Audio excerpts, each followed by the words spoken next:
Good morning mga ka-idol. Ito muli sa ating taniman, pasyal.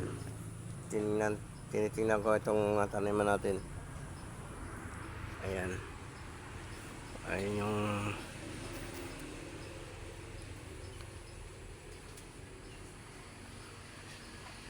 tanim ng kapitbahay namin yan.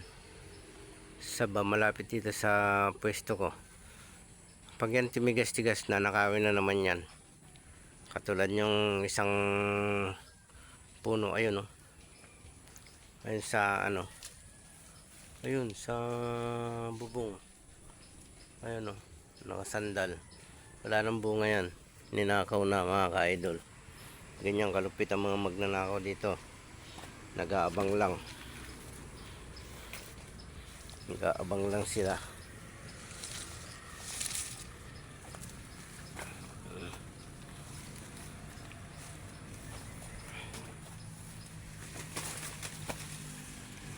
Ayun sana.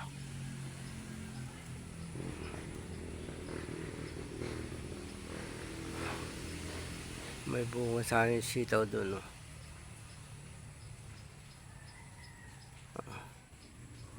Kaya lang ilang piraso lang.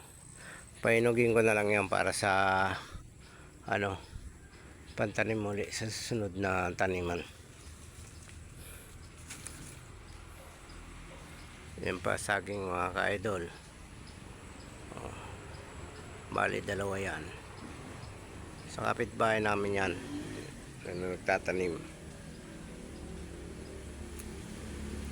Katabi ng tinatamnan ko. Pag naispata na naman yan talaga, ubos. Kawawa yung tatanim.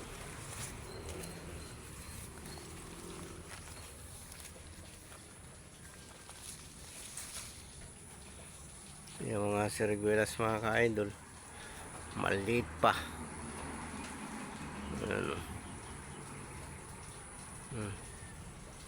Maliit pa ang bunga. Yung malunggay, maraming malunggay. Ayan, tanim.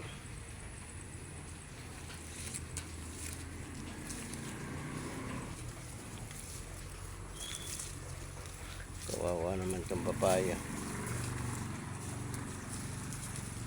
Pasama sa dagan.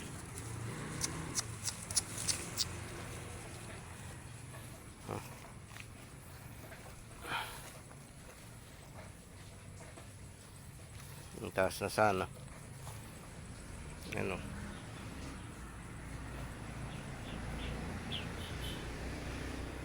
Taas na sana yan. Papaya. Natumba ng bagyo. Ayan.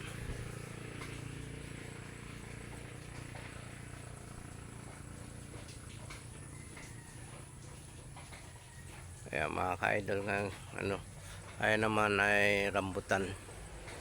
Ako kung taon na yan, 2 taon na yan. Wala pa rin.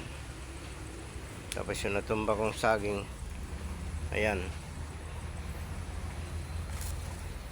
Natumbang saging. Hinayaan ko lang, baka sakaling tumigas. Ayan o. Baka uminog pa. Tapos dun sa dulo, mayroon din ako saging dun sa dulo.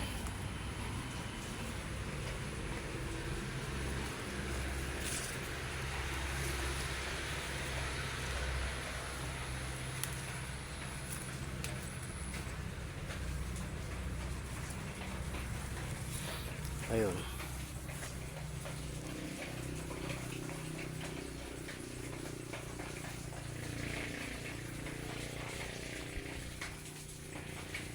Ayun siya mga ka-idol. Ayun siya. Ayun siya mga ka-idol. Masyado na kasing matataas ang kamuting kahoy doon, kaya hindi na ako lumalapit. Pag kukunin ko na lang yung saging, sa ako lalapit doon. Ayun, papaya mga ka-idol. Mamamatay na yata. Naninilaw na oh. Kakasakit. sakit yung papaya. Yan. Ito yung isa. Yan yung isang papaya ko.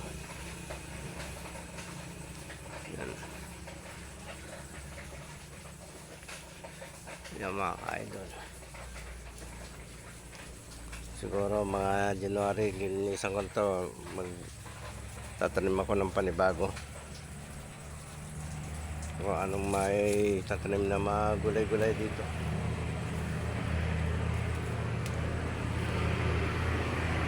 Ano mga kamuting kahoy ko mga ka-idol. Tapos sa mga gabi ko San Fernando nandiyan sa ilalim. Ayan. Dun. Marami yan tanim ko sa San Fernando na yan. Sana gumanda naman. Kaya ito. Pamasyal na tayo rito sa taniman ko yan. San Fernando ko.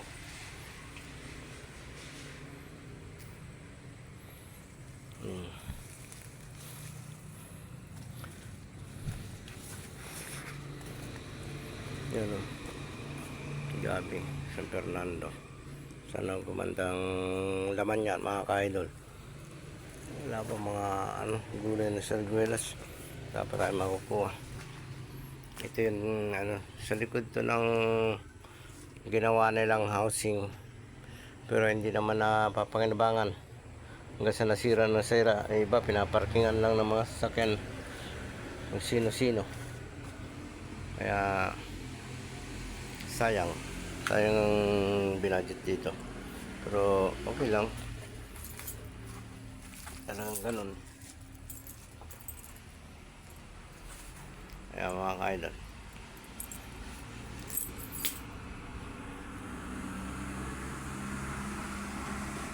bye bye mga ka-idol, thank you for watching.